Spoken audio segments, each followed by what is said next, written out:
Let's build the minifigure vending machine. That's a lot of bags. Ooh, what's this?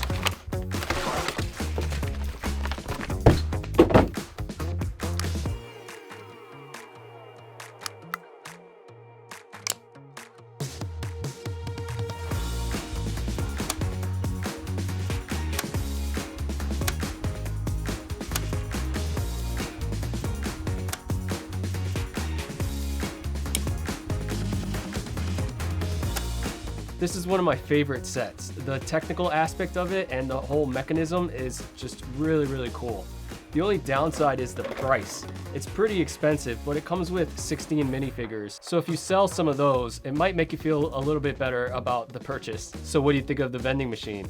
Let me know what you think in the comment section, and thanks for watching.